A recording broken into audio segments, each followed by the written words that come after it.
నమస్తే, welcome to Deeksha news. Tanur మండల కేంద్రంలో భారత్ బంద్ విజయవంతం.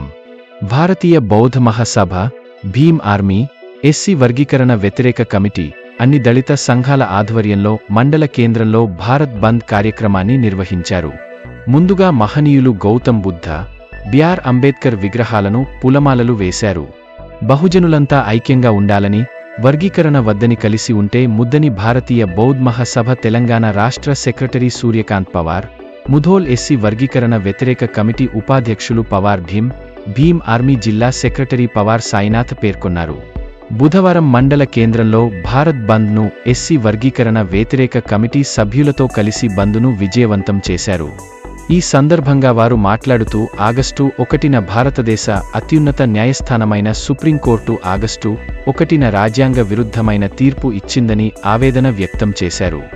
2004లో 5గురితో కూడిన ధర్మాసనం ఎస్సీ, ఎస్టీల ఉపకులాల వర్గీకరణ సాధ్యం కాదని, ఇది రాజ్యాంగ విరుద్ధమని తీర్పించిందని గుర్తు చేశారు.